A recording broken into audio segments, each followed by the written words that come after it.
All right. Thank you. Well, good morning, everybody. My name is Tanya Inwald. I am the Director of Programs at the Social Innovation Forum, and I'm very excited to be here today on Zoom to share more about our new tool, the Social Innovative Fund, which allows us to allocate more resources towards local grassroots organizations.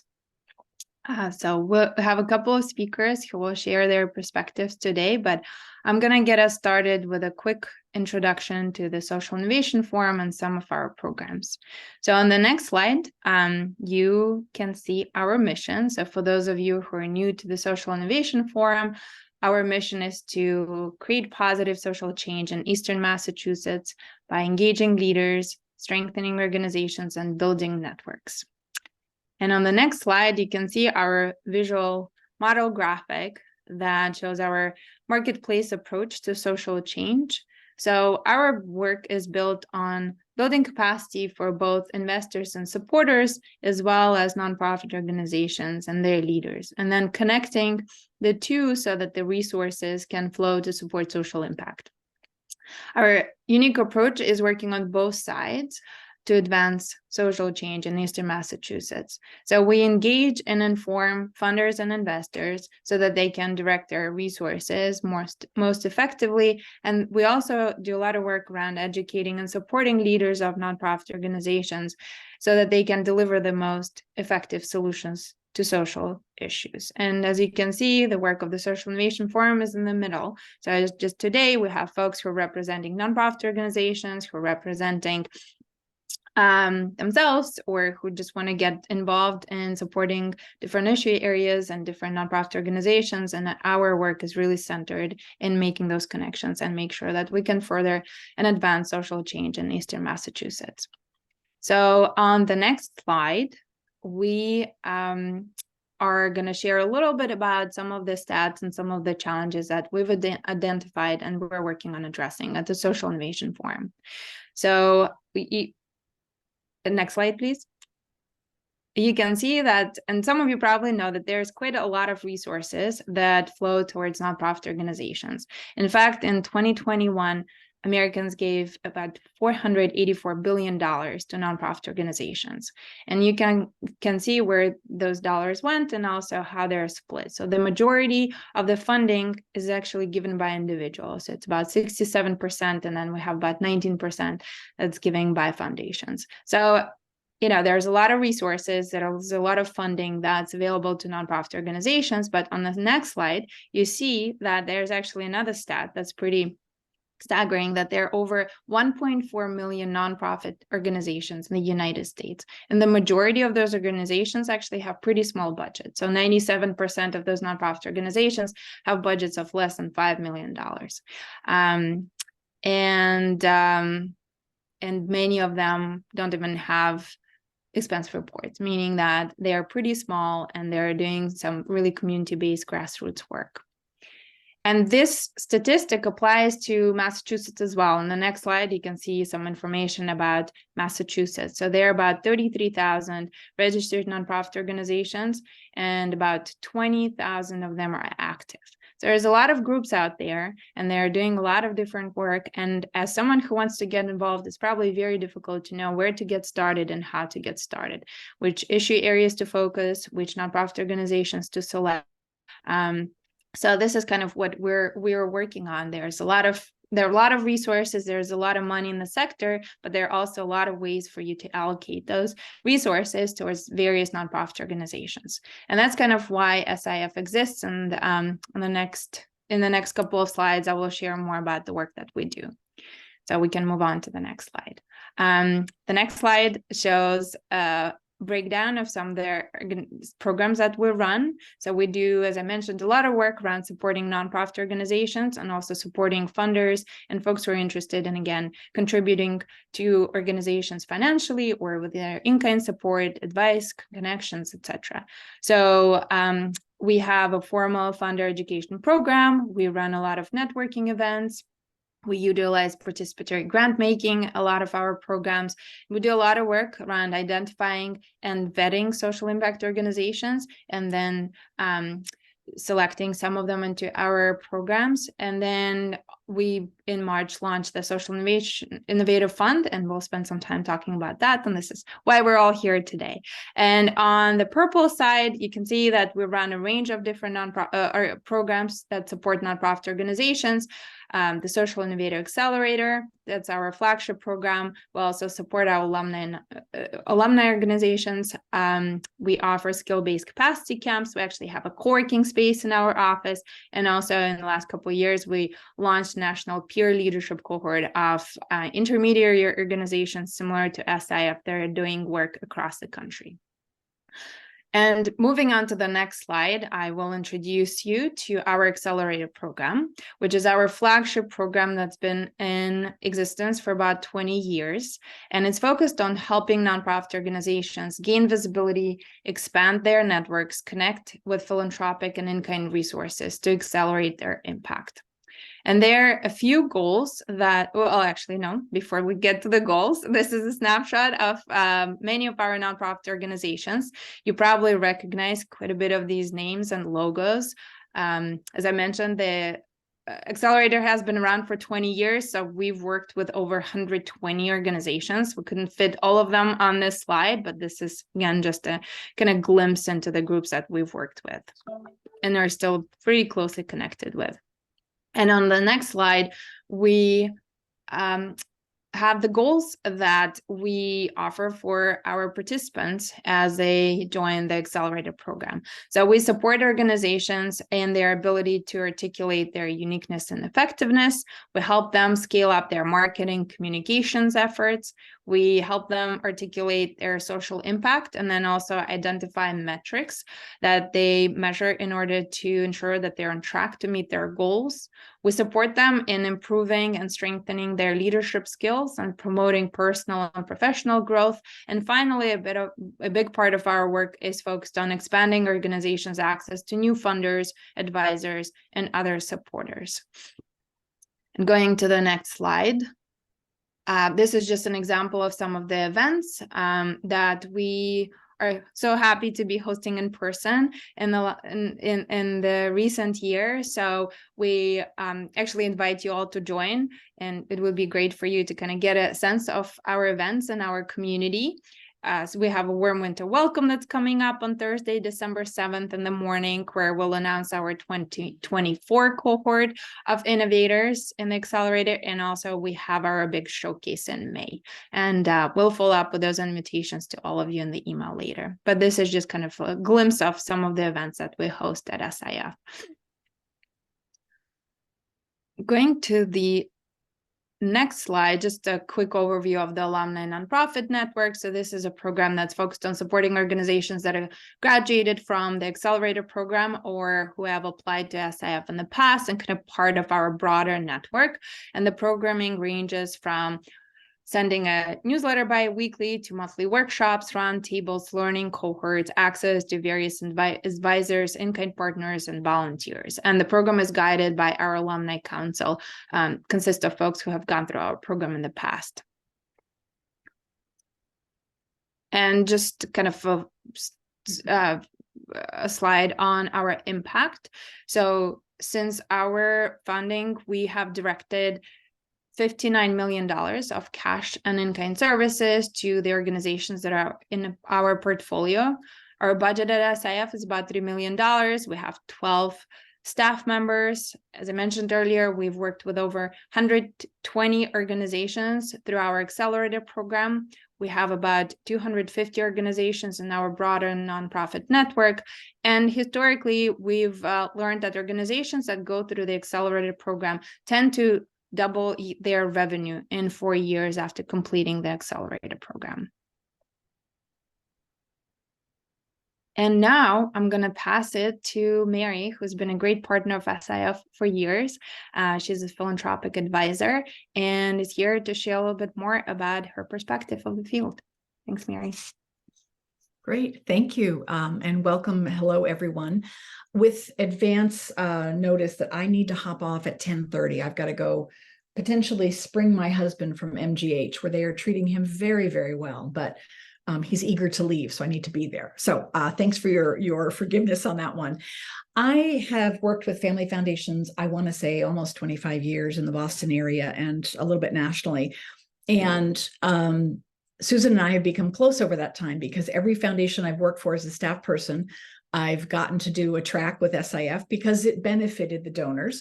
And I've recommended a number of my clients now as an advisor and consulting independently to groups at Nutter, listed there, the law firm, and then also outside of that. I honestly have seen an amazing impact for the donors that I have worked with. And it's for donors with brand new foundations. I've advised some of those, and donors or foundations that have, or individuals or in foundations that have large numbers of staff. If you are an individual or a foundation with no staff, new family foundation, or just you're choosing to keep it unstaffed or very few staff, doing the kind of deep learning and due diligence to discern which organization is the best one, or which are the best ones to fund in addressing homelessness in veterans, long-term, not episodic, but chronic homelessness, or addressing food insecurity, or addressing fill in the blank, doesn't matter, issue agnostic. The team at SIF, when I've had clients or employers sponsor a track, have really stepped up to say, let us put out the RFP for the proposal. Let us gather in, cast a wide net to gather good organizations that meet the criteria that Social Innovation Forum and the donor come up with together. And let us then introduce those to you. We'll help you screen out from the 20 applicants, you'll get to 5 or whatever the numbers might be to go through a first round, and then get to 2 to go as a finalist round. And I'll speak just for one foundation I worked with. They wanted, one of the trustees just felt aggrieved deeply that at the idea that any child in Massachusetts would go to bed hungry, and child hunger was and is and remains a problem. And so the foundation sponsored a track and ended up selecting an organization. This was probably a decade ago, Susan, or a dozen years, and learned a lot from that. Now, the program that we fashioned and developed and gave grants to, really pivoted because we were also doing some research alongside to work with school districts directly to get in-classroom breakfast, universal for every kid, no matter income. And that was a huge success, but we wouldn't have come to pinpointing on this very big map of all the approaches one can take. We would not have come so easily to that without the help of the track and without the help of the SIF staff and partners. So that was a hugely important and cost-effective way, frankly, for this foundation and others I've worked with to do the kind of learning and to benefit from meeting other funders interested in this and meeting the number of nonprofits, even those that don't get accepted. I mean, I work now with a client at Nutter that did a track 5 years ago, Susan, and there was one winner, and the foundation opted to fund 4 of the organizations, and that funding continues today. So, but it was an area that was new to them and mattered deeply to them. It was on immigration, refugees, and asylum seekers. And the work of SIF really helped inform their current funding in Boston, and how they looked at funding new organizations in the new city the family now lives in Florida.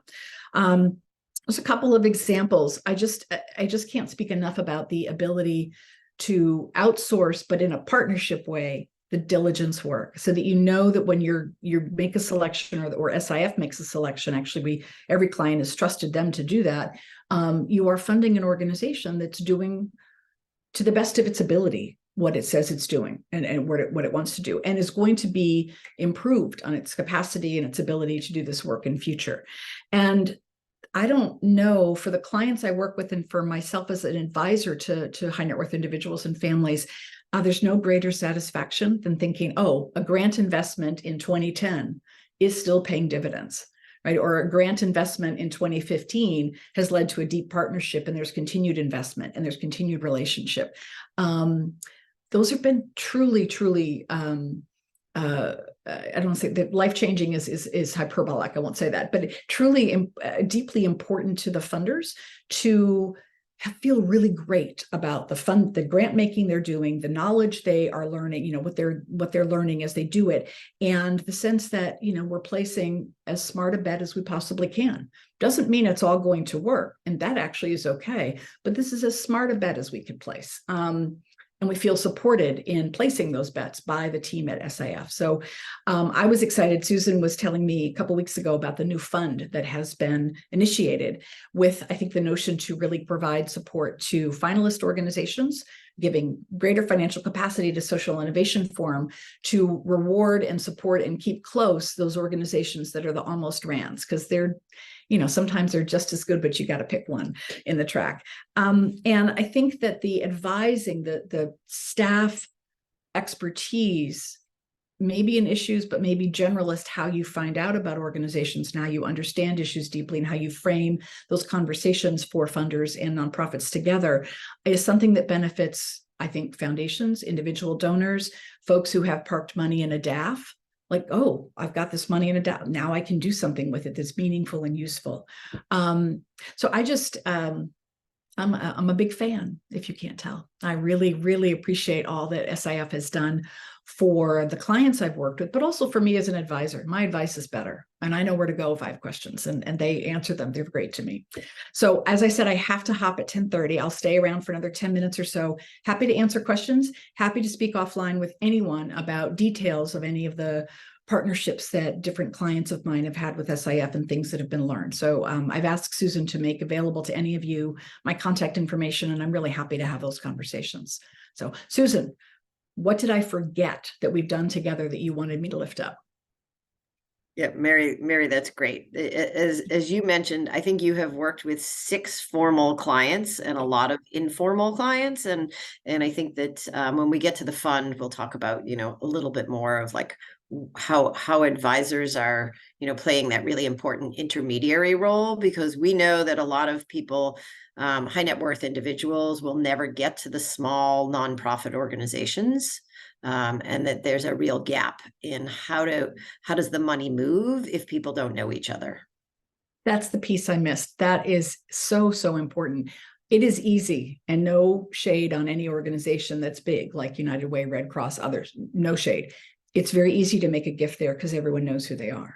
It's less easy to find the folks working with immigrants as they arrive right now, and less easy to find the folks working with, people coming out of being incarcerated and trying to really find their path forward in their society without being recidivism and finding success.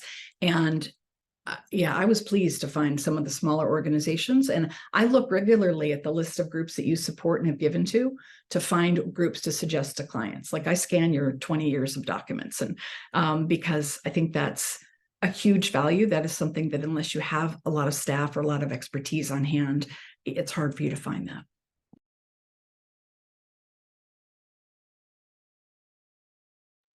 Great, Mary, thank you so much. Such a great perspective, and I appreciate all the kind words that you shared about SIF and your experience working with us. And again, thank you for offering to share your contact information in case folks have some further questions and would like to chat more. But with that, I'm gonna pass it to Anita Sharma. She is one of our past innovators from 2018.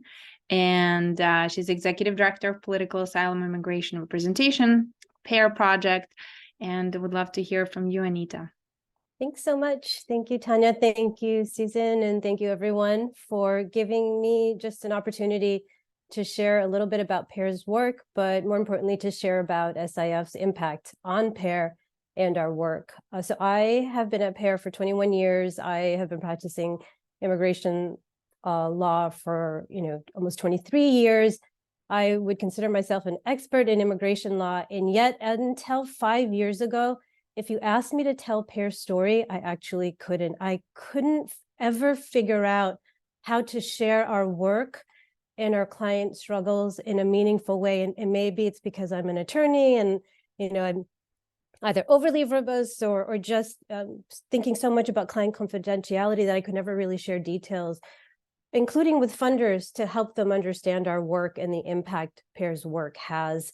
on the clients that we serve, the asylum seekers and immigrants who are unjustly detained by ICE. So my presentation right now is the actual like practical impact of the Social Innovators program. And if everybody remembers slide 12 that Tanya shares, like what is it that this Innovators program does? You're about to see it like unfold. So next slide, please. At PAIR, these three words come up a lot: justice, hope, and safety. You know, I would ask each one of you to kind of think about what do these words mean to you? To an asylum seeker, it means a world where you can live free. You can practice your religion, you can hold hands with your partner in public, you can criticize your government, all without fear of being punished. Next slide. Each year, there are over 110 million people around the world who are forced to leave their homes due to war, persecution, and human rights violations. These people leave everything behind. They're terrified and alone. Next slide, please. There are currently over 110 million refugees in the world and over 1 million asylum seekers in the United States. And it's really shocking to me to think that these asylum seekers who come to the US have no right to a free attorney, although the stakes of their cases are life or death. If they go back to their country, almost every one of my clients will say, I will be killed. And so access to justice is really critical here. Next slide. One of our clients, Octavio Ramos, is just like one example. He's somebody who is an LGBT activist in his country. He came to the US, he had no idea. He knew he needed safety, but he had no idea how to access, you know, even the asylum application form.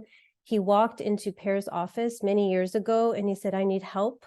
He brought a friend who interpreted for him, and PAIR was able to talk to him, listen to his story.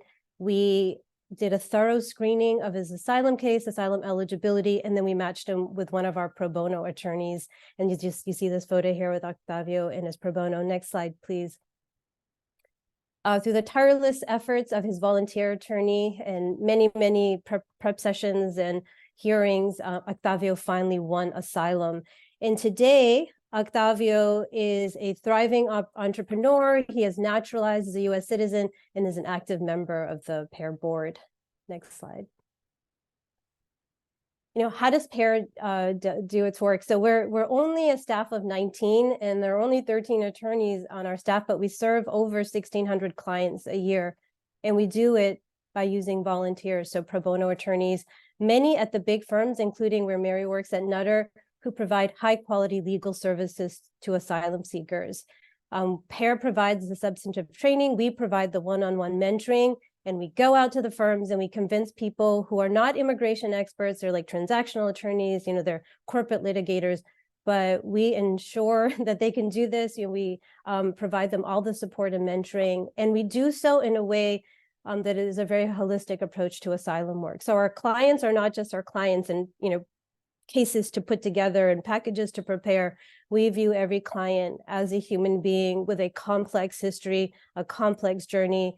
And since most of our clients are trauma survivors, we also keep in mind that we have to have a trauma-informed approach when we ask them for their stories, when we document their cases. Next slide. And when we were working, you know, when we work with every client, we also like to empower them with knowledge, to let them know what are they up against, because we as the attorneys are maybe kind of driving the framework of the case, but the case is our clients. So we really work with each client to explain the complexity of the law. Doesn't matter if the client, you know, never went to school or has a PhD, we go over every part of the case, what we're trying to prove. Unfortunately, cases are taking years, you know, could be 4 years, I would say at a minimum. Today it's probably taking 8+ years to even get to a hearing to present a case, hundreds of hours and 10,000 plus in cost if you were to pay for an asylum attorney. Of course, PAIR does not charge clients. Next slide, please. Access to counsel is critical today. Study after study shows that asylum seekers have a 4 times higher likelihood of winning their asylum case if they have legal representation. And it's not if they have an immigration expert, is if they have counsel. Next slide, please. And you could just skip to the complete infographic. And so through PAIR's free legal services, we have three main programs. We provide a path to justice, hope, and safety. Our clients feel empowered. They feel like they're in charge, that they have their voices. We help them win asylum. We teach them their rights. We teach them all about the systems, the asylum office, the immigration court, how to access work cards so that they can win their cases. They can feel confident. We then help them reunite with families, help them apply for their green cards, and help them on a pathway to citizenship. Next slide, please. Our goal is to ensure that every one of our clients has a secure and hopeful future. And this is actually just one example of a client who'd been separated from her children for over 8 years. And this is when they reunited at Newark Airport. Next slide, please. And so really, PAIR's goal is to constantly increase our touch in the community, to be in the community, to conduct Know Your Rights, to be a source to provide free legal representation. And as many of you know, today, we are seeing new arrivals in Massachusetts, 100 new arrivals a day. Many are being, sort of put into our emergency assistance housing shelters. And PAIR is also there trying to help new arrivals who actually have, they don't know how to apply for asylum. They don't know what their rights are. And we're doing so. The only way we can really do so in an impactful way is through our pro bono attorneys. Next slide. And next slide. Just a little bit more information. PAIR works with over 1,500 volunteer attorneys who last year donated over 30,000 hours for a value of 18.7 million in donated legal services. Again, this is really the only way through our legal expertise and our dedicated partners in the same way that many of you might be operating. So next slide. Just like some quick facts on the work that we do with our small staff. Last year, we did represent over 1,700 asylum seekers and immigrants unjustly detained. We took on over 100 new asylum cases. We trained and recruited over 200 volunteer attorneys, and we did community presentations to over 600 immigrants. Next slide. So I did want to take a few seconds. Again, 5 years ago, I could not have shared this story. I remember saying when I was selected in the Innovators program, I don't think, I would be able to tell PAIR's story. I feel very uncomfortable. And the team at SIF and my coach were like, no, you have to figure out a way because your work is so impactful. And if you don't share it, people won't know that they should donate to you. And actually, for me, it was such a struggle to tell the story because it also felt very personal. I felt so protective. So just the fact that today I can share the story, I know how to even talk about clients. I can talk without getting too caught in the weeds. In addition to being able to tell the story of the work that we do, I had never actually, I was a fairly new executive director when I entered the Innovator program.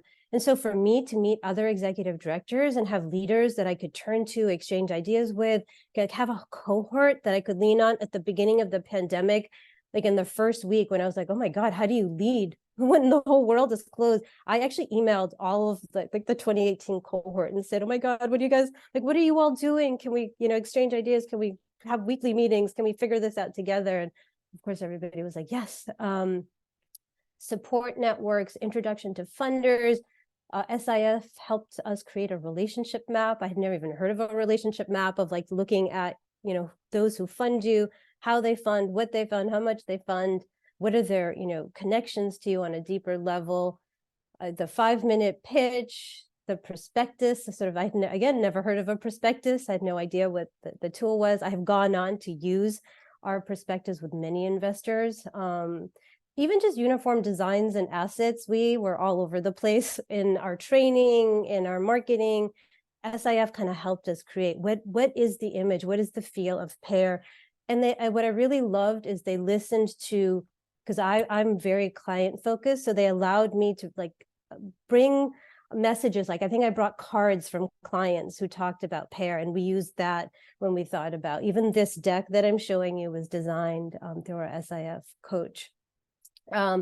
As Tanya was saying, there is, of course, a tremendous impact on the Innovators program.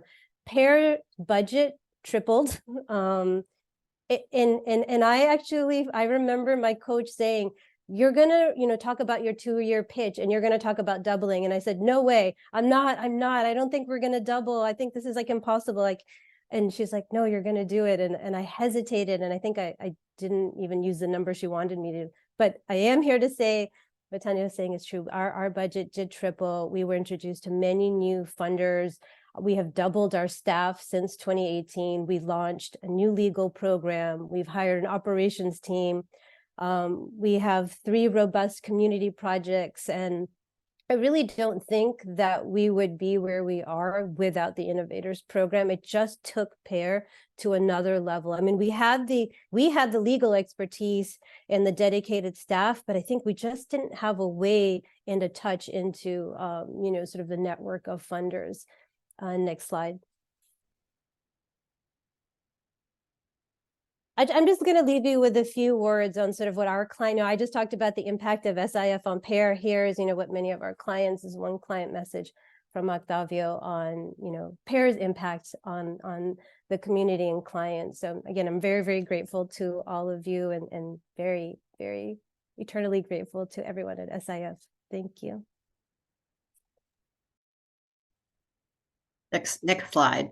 Anita, thank you so much. And thanks for kind of your belief in yourself and the work you're doing. And, it's amazing to hear how much you have been able to take out of the network and kind of really begin to give back.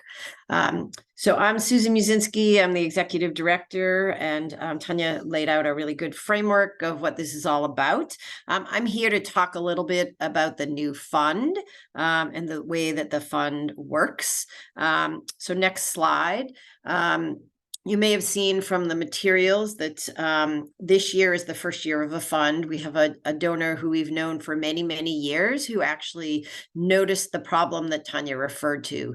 He's a very high net worth individual who said, I cannot direct a lot of money in $10,000 and $20,000 and $30,000 increments to a range of groups. And yet I really believe in supporting grassroots organizations and getting my money into small organizations that are actually working on problems like, immigration reform, homelessness, poverty alleviation. And how do I begin to do that? Because if I send the individual money, then I'm potentially trying to build long-term relationships with many, many organizations.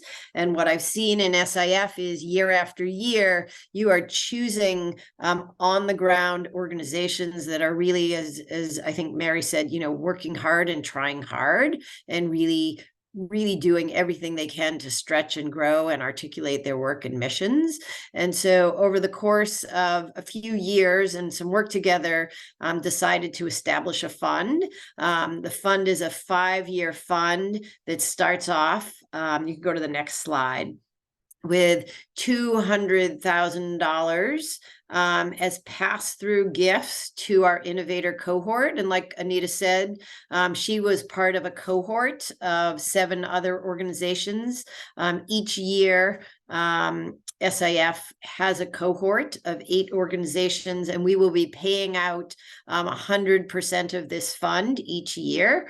It's to known organizations who are receiving the long-term support. And, if Anita comes back in the Q&A, you will be able to hear that she and the people on her team are continuing to get learning opportunities, access, part of the alumni nonprofit network that Tanya mentioned. And so they're getting long-term capacity building support as a part of their work with us. We as SIF have proximity to community-based local organizations, often ones that are smaller and lesser known than ones that foundations foundations or individuals typically fund, because we are able to really spend the time, as Tanya mentioned, in a vetting process, getting to know some of these smaller and lesser known organizations. One of the things that we were excited about in establishing this fund is that money moves quickly, because the fund has a 1-year time horizon. So any money that is put in from January 1st in 2023 through December 31st in 2023 will be given out during January of 2024. And I'll share a little bit more about how that works. And so people know, as of January 1st, they will know what the SIF portfolio looks like. We choose our accelerator cohort in December of each year. And so if somebody likes the current cohort, they could put money in December. And if they like the cohort that's coming, they could put money in January. And that in a really lovely way, and we'll talk, I say, a little bit more about it, but it is the money in the fund will be given a little bit to each finalist, but then is divided by 8 by each innovator. And so it gives groups like the Pair Project access to unrestricted support that they can spend. So next slide. So the fund recipients for 2023 are the 8 innovators that you see here who presented at our May showcase. As we mentioned, we do a 6-month vetting process. So these 6 organizations were chosen in December of 2022, welcomed in an in-person reception, December of 2022, and then throughout 23 have been introduced in our portfolio, and we will continue supporting them. Tanya and her team work intensively with them for 24 months, and then they enter our nonprofit network and really are part of the alumni work that we continue to do. Next slide. So how the fund will be distributed. So this is a little bit more. So this is actually helpful to talk about. So the initial funding from our funder is $200,000 January 1st each year. What we are doing is all finalists, if you see the green bar at the bottom, which usually are somewhere between 10 and 15 groups who become finalists who do not get moved into the social innovator kind of title, but each finalist receives $2,500. And so that money comes kind of as the beginning part of the 200,000. And then each innovator is guaranteed at least 20,000 per year. So then what we did is we have begun to let people know about the funding for the fund. And we, after we launched the fund in late March, did some communications, designed a lovely 2-pager, did a blog post. And within the months between January and now, the current funding for the fund is up to $382,000, which means each finalist gets $2,500 and each innovator gets right now $42,750 per organization. We also want to show you the hypothetical, because we do imagine in the ending months of the year that the fund might grow. So hypothetically, if the fund were to go up to $1 million, each innovator would get $120,000. And then as of January 1st, the fund resets and begins again at $200,000. You can go to the next slide. When we have questions, people might have questions about that slide. So there's a lot of benefits of giving to a fund. All donations to SIF are tax deductible. We handle the disbursement, eliminating any need for multiple checks and transfers. People can be anonymous or known in the fund, but none of the organizations will be following up directly with individuals who donate to the fund. Disbursement is really quick. And so I think one of the things that we talk about is when money is in DAFs, often it is sitting for between 2 and 5 years. I do know Fidelity Charitable has been nudging people if their fund doesn't move. I think it's after 24 months. And so the money is dispersed very quickly and split evenly among the Innovator cohort. And donors will get an annual summary of the fund financials and updates on the Innovator cohort. So SIF is very much in touch with all of these innovators. And so it saves individuals the process of, oh, I have to call the organization and learn what they did. How did they do with that support?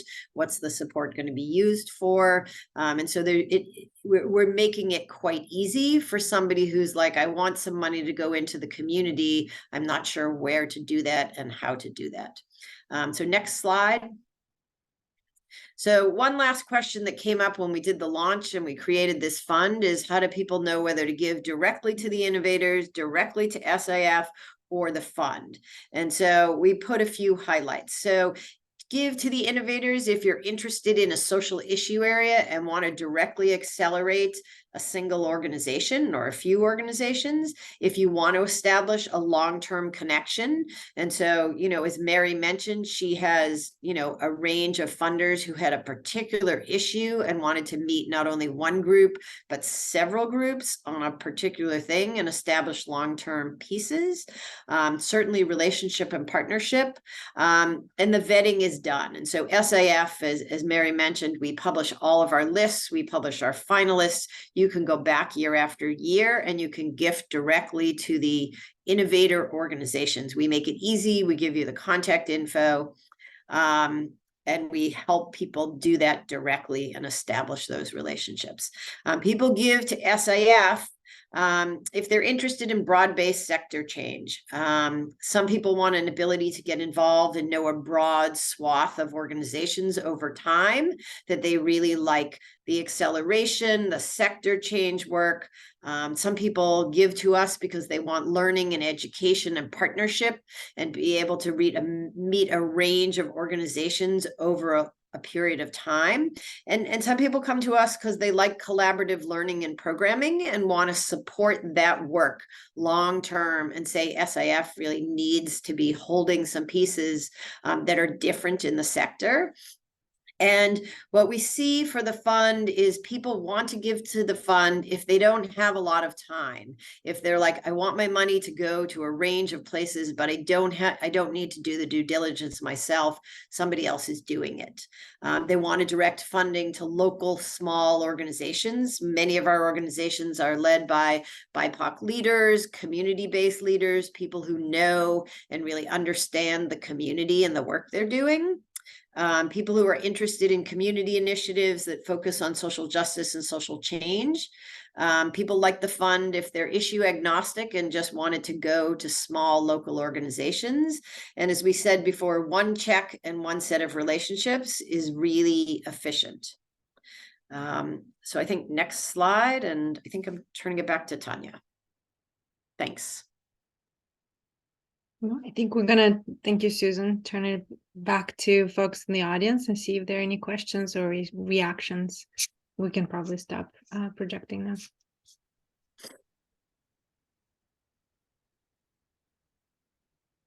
No, we shared a lot of information, so I'm sure it's quite a lot to digest, but if folks have questions for Anita, for our team, definitely feel free to either raise your hand or sorry, there's a, or Karen, you can put it in the chat. Karen's got a hand up. Karen, jump on in. Great, thank you. Can you hear me? Yep. I'm on this headset. Just wanted to know, so, if you're potentially giving $50,000, $100,000 to these small organizations, is part of the service that you're going to provide help in how they can handle that large inflow of money? Can they receive it over multiple years? What kind of guidance can you provide? Yeah, we've been chatting with folks in our alumni council to kind of bring it up to them for reactions in terms of what's more impactful and what makes most sense for them in terms of getting a one-time gift or spreading it over multiple years. Also, at which point they would want to work with some additional folks around financial advisory and kind of figuring out how to allocate the funds and how to spread them out and how to actually manage that influx of additional unrestricted grants. So we're kind of in conversations. We're not at this point right now in terms of where the fund is for 2023, but definitely anticipate that if the amount goes up, we will be putting a pretty kind of formalized structure together in terms of, what the numbers are. Are those, again, gifts given out once or over years, and also at which point we support the nonprofit organizations and figuring out how to allocate those. Larry, jump on in. Has any thought been given to being able to fund a particular track? I mean, not to fund the entire track, but just to give, instead of to all of the different tracks, but to one track in particular? Say more. So meaning like whether the fund should go to one group versus going to 8 groups. Correct. So, for example, say my foundation wanted to give $20,000 to the track for I don't know, youth financial literacy, or whatever the track might be, and then every organization in that group would be funded, whether they were the ultimate selection or not. Yeah, so I think that that's a great question, and that would be one where we would direct you towards, particularly funding innovators. And so we could sit down with you as a funder and say, you really are interested in housing, here's the organizations that we worked with on housing, and we'd be happy to talk you through and figure out how you could pass your money through to the housing groups. I think that the reason that this fund got developed this way, because there was a lot of conversation, but what I would say is in the early days, we had a lot of people coming to us to say, let's make an investment fund and let's really build a pool of funded money. And at the end of every year, vote on a handful of groups that looked like they were moving fast or they needed investment. And I think that the conversation that I had with both staff and board was, we're really trying to set the sector up for real, learning and growth. And that the idea of choosing 4 organizations who maybe were moving fast and kind of extra accelerate them didn't actually match our organizational values. And that if we ever had a fund, for us, it was going to be to support the groups universally who we were choosing to move into our portfolio, that we're basically, and Tanya will confirm this, spending a lot of time really looking at the broad social sector. And Karen has been involved with this with us for years and years as well. We're really digging deep and looking at who wants to grow and what's their capacity, and are they ready, and are they eager, and do they have the systems in place? And so one of the things the program team has actually said to me for years is, how do we get more money into the hands of these nonprofits who are doing so much work to develop themselves? And I think Anita can probably speak to that when you're a social innovator, you're working really, really hard at actually making change and, looking at yourself as a person and looking at yourself as a leader and looking at your organization differently. And so as we developed this fund, it was very clear to us that giving some support to the finalists who work really hard to actually go through a vetting process was important. But most importantly, the organizations who were really trying to help with leadership and development, we wanted to support universally. And so if you came to us as a donor, I'd say, why don't you go talk to the program team about the issue you care about? They'll show you everybody who applied, and you could invest your $20,000 that way.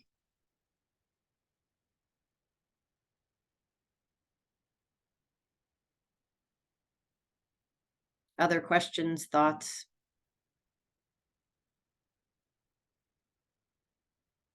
One of the things that I can hop in and say is I have been doing this work for a very, very long time and have had conversations with a lot of wealth managers who I've gotten to know over 10 to 18 years of being here.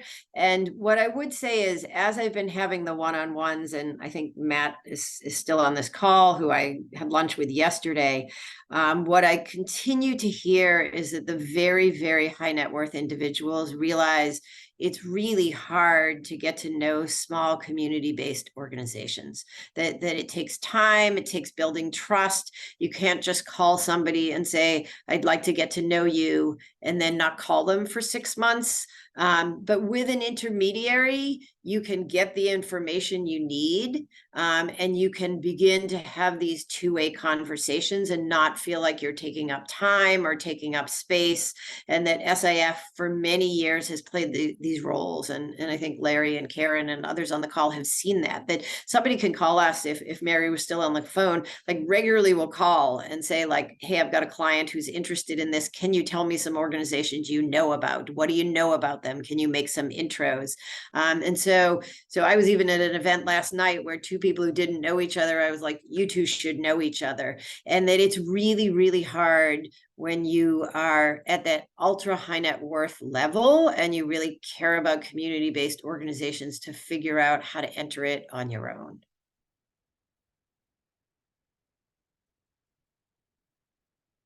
So any last questions, Tanya? Any thoughts? No, I think we're very excited about this. As Susan mentioned, it's been lots of years of conversations and figuring out how we can make it work. So we're excited that we are in a position to actually be able to support our innovators with more unrestricted grants, because that support is really transformational and can make a big difference for these organizations. And it also feels really good to be able to support the finalists who oftentimes really strong and great organizations. It is the way our model works, is that we can select usually just one innovator per track, but it's really meaningful for us to be able to compensate finalists for their time going through the SIF process as well.